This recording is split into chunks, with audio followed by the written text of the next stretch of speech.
4-year-old baby dies after choking on milk.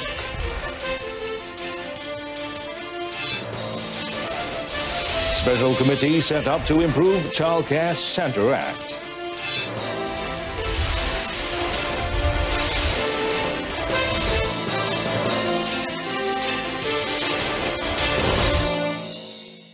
Hello and good afternoon. I'm Amin Carlos and you're watching News on 2.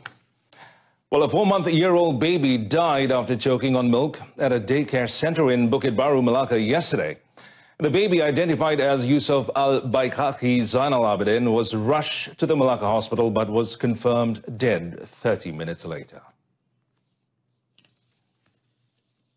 The father of Yusuf, Zainal Abidin Diraman, a police officer at Malacca Tengah District Headquarters, said he sent his child, who was in good health, to the daycare center at 7 a.m. before heading to work. He also said that his mother-in-law was taking care of the baby when his wife, Roslina Ismail, began working as a teacher after her confinement, and he had been sending his child to the daycare center for only 6 days. Zainal also said the daycare center informed him that his baby was asleep after being fed milk at 8 a.m. and realized that he turned black 3 hours later before rushing him to the hospital. The father, however, refused to point finger at anyone and will allow the authorities to investigate the matter. Saya pun reda, tapi biar saya nak tahu bukti apa. Tu saya buat postmortem untuk bukti. Sama puas hatilah. Pengah saya, pengah baby atau taska. Itulah untuk saya buat ni untuk postmortem ni untuk puas hati saya. Saya tak tahu ni jadi. Benda ni pun saya pun yalah benda tak pasti. Sebab saya dia tak tahu punca kematian apa. Meanwhile, Malacca Tengah District Police Chief Assistant Superintendent of Zanizar Ahmad, who confirmed the incident, said further investigation is being carried out at the moment and the death has been classified as a sudden death. Well, meanwhile, a special committee has been set up to improve the Child Care Centre Act 1984 relating to home-based babysitters. Deputy Prime Minister Dr. Wan Azizah Wan Ismail said the committee, which involves several relevant ministries and agencies, would focus into the aspects of monitoring those involved in babysitting or taking care of children at home. Dr. Wan Azizah also said that the refusal of babysitters to register themselves with the Social Welfare Department, JKM, which is one of the main requirements for babysitting activities, should also be given attention by the committee. Kita nakkan mereka mendaftar, tapi kalau tempat asuhan ini kita tidak berdaftar, kita sukar untuk kita memantau aktiviti dan bagaimana standard ya. Cara mana mereka menjaga. The Deputy Premier said this after opening the Malaysian Youth Council's 70th anniversary celebration in Bangi, Selangor. She further said it is important to carry out a comprehensive study on the Child Care Centre Act so that guidelines or certain standards can be formulated to address the problem in a holistic manner. On another note, Dr. Wan Azizah believes that youths need to be given the opportunity to voice out their opinions on the government. She said the role of youth NGOs such as the Malaysian Youth Council, or MBM, is important to make the government's reformation agenda a success. The Deputy Premier also noted that the youth's criticism is seen as a balancing mechanism to the current government at the moment.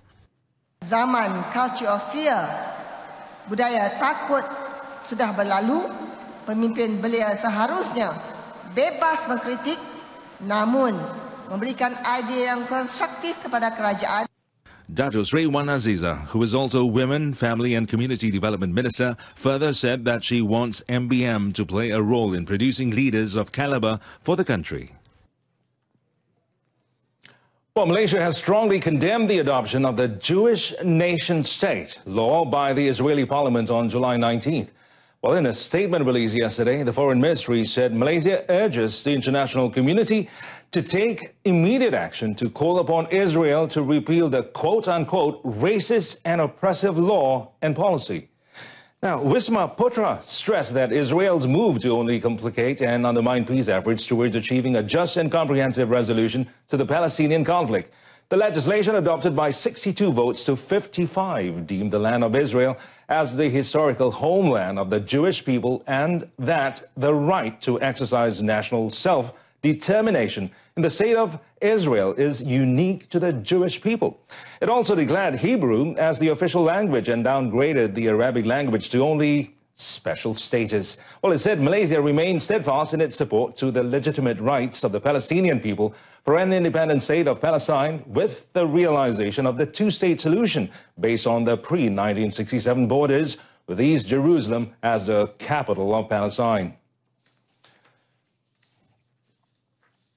Well, donations to the Tabung Harapan Malaysia, or THM, has hit over 156,900,000 ringgit since it was set up by the Finance Ministry on May 30th. And the total amount collected as of 3 p.m. yesterday was informed in a posting on the ministry's official Facebook page. Now, the Tabung Harapan Malaysia is a fund announced by Prime Minister Tun Dr. Mahathir Mohamad on May 30th, which allows Malaysians to donate money to help the government tackle the current 1 trillion debt incurred by the country. Now, the establishment of the fund will allow the ministry to manage the contribution made by the people in a more systematic and transparent manner.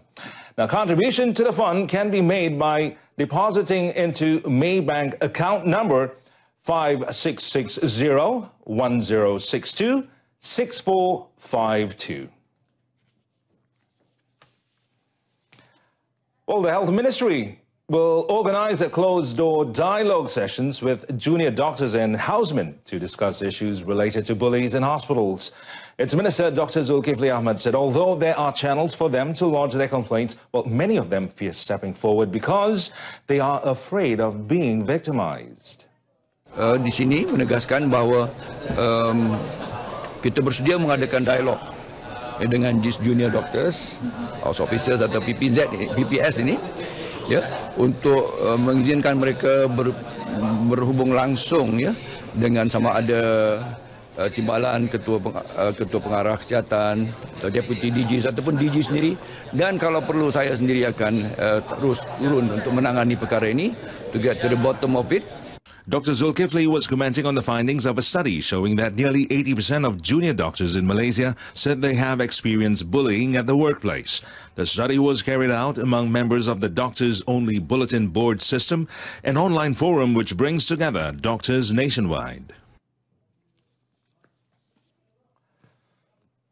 Parti Keadilan Rakyat PKR Vice President Nurul Izzah Anwar believes that PKR candidate Muhammad Zawawi Ahmad Mugni, being a local, is the most suitable candidate to represent Pakatan Harapan, or PH, in the Sungai Kandis State Assembly constituency by-election PRK on August 4th. Now, she said that he was selected after a thorough evaluation process and based on his clean record.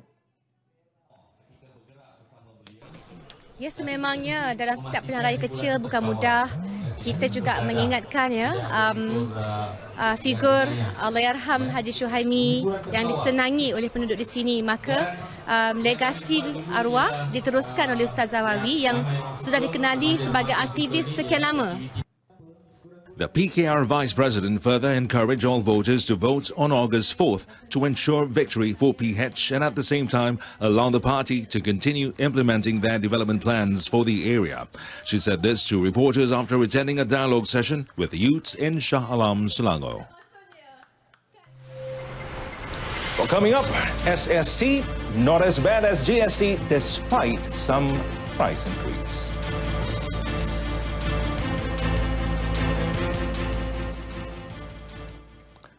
The Ministry of Rural Development has spent 1.73 billion ringgit out of the allocated 3.86 billion ringgit for the implementation of economic development and income generation programs for people residing in rural areas. And commenting further on this, Deputy Minister R. Sivarasa said the gap between urban and rural areas can be minimized through the implementation of these programs in line with the 11th Malaysia Plan. Kerajaan juga sedang mengkaji program-program baru yang boleh diperkenalkan yang memberikan keutamaan kepada rakyat berpendapatan paling rendah di kawasan luar bandar, terutamanya di negeri-negeri Kedah, Kelantan, Perak, Sabah dan Sarawak. Siva Rasa said this at the Dewan Rakyat sitting in Kuala Lumpur yesterday. The Deputy Minister further said that the ministry is also currently in the process of drafting the Rural Development Policy and Rural Development Action Plan 2030. Now, the re-implementation of the Sales and Services Tax, SST, will not affect the cost of living as much as during the implementation of the Goods and Services Tax, GST. Domestic Trade and Consumer Affairs Deputy Minister Chong Chien Jien says the SST re-implementation may, however, see an increase in the price of goods and services. Chong said the estimated tax collection through SST will total up to 20 billion ringgit per year compared to 44 billion ringgit through GST. Itu maksudnya adalah bahawa rakyat di bawah SST bayar kurang cukai sebanyak 24 bilion kepada kerajaan. Oleh itu saya rasa itu walaupun akan memberi sesetengah kesan ke atas harga barang kan, tapi ia tak akan seteruk itu beban kos sara hidup kepada rakyat jelata yang semasa kita di bawah sistem GST. Chong said this to reporters after officiating the company's commission, or SSM, First Student Entrepreneurship Program, or First Step, at Sekolah Menengah Teknik Johor Bahru. He said the ministry will continue to monitor and conduct operations following the implementation of SST under the Price Control and Anti-Profiteering Act to ensure that it is adhered to correctly. Well, a new model regarding the termination of the Padi Beras Nasional Berhad (Bernas) concession agreement, which will expire in 2021, will be tabled in front of an 8-member special technical committee by the end of September before it is brought to the cabinet for approval.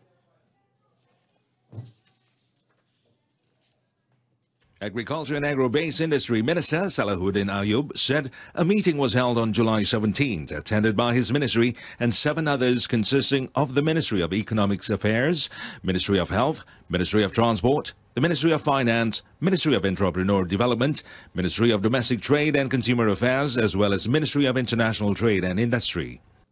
You mesti mendapat keputusan kabinet dulu. Dan baru nanti pasal dia berkaitan dengan Bernas yang ada mungkin melibatkan akta-akta yang perlu dipindah. Itu kemudianlah. Tapi kita mesti kemukakan dulu satu model untuk menggantikan Bernas. Salahuddin said this after attending a briefing given by the Director General of the Federal Agricultural Marketing Authority, FAMA, Dato' Ahmad Ishak in Selayang. The briefing was also attended by the ministry's Deputy Minister, Sim Zin. The Social Security Organization, SOCSO, is urging the relevant authorities to take a more systematic approach in tightening its enforcement on traffic laws to reduce the number of accidents in the country. And its chairman, Tan Sri Dr. Azay Chekmat, said serious attention should be given towards this matter as the number of accidents is increasing by the year. Tan Sri Dr. Azay said incidents such as this create an adverse effect towards the country, especially in terms of compensation expenses borne by SOCSO. Based on statistics, over 33,000 accidents involving those going to work and returning home were recorded last year, of which 667 were fatal accidents. Kita kena membagi pempasan kepada keluarganya dan sebagainya itu. Masuk juga membayar pencen dan sebagainya. Kita juga membayar duit-duit perubatan dan sebagainya. Jadi kita berpandangan bahawa belanja duit begitu banyak. Tan Sri Dr. Azay said this after attending the equipment handover ceremony in conjunction with the Road Safety Awareness Campaign, Black Spot, an initiative between SOCSO and PDRM in Ampang, Kuala Lumpur. Well, Negeri Sembilan police arrested a 49-year-old man in an operation codenamed Up terancang conducted on July 19th at Taman Bidara Seremban Negeri Sembilan. And Police Chief Dato' Nur Azam Jamaluddin said the arrest was made following the discovery of a mini drug processing lab in his house, which was also used as a place to store drugs. Dato' Nur Azam said items seized during the raid included equipment used to process drugs, 16,000 ringgit, a watch, a laptop, and a luxury car. The estimated value of the seizure was around 172,100 ringgit. Jadi pelbagai jenis dadah telah dirampas, terdiri daripada pil-pil ekstasi, pil eramin, eramin 5, heroin, syabu, dan jumlah dadah ini dianggarkan bernilai lebih kurang RM143,025. Dato' Nur Azam said this in a press conference held at the Negeri Sembilan Police Headquarters in Seremban. Urine tests conducted on the suspect found him positive for drugs and also 2 previous criminal records, of which one was for drug abuse. The suspect is currently under remand for 7 days to facilitate investigations under Section 39B of the Dangerous Drugs Act, and if convicted, can be sentenced to death by hanging. Top story. Government sets up special committee to improve Child Care Centre Act. News on 2 will come on again at 7 this evening with more updates. Till then, I'm Amin Carlos, and thanks for watching.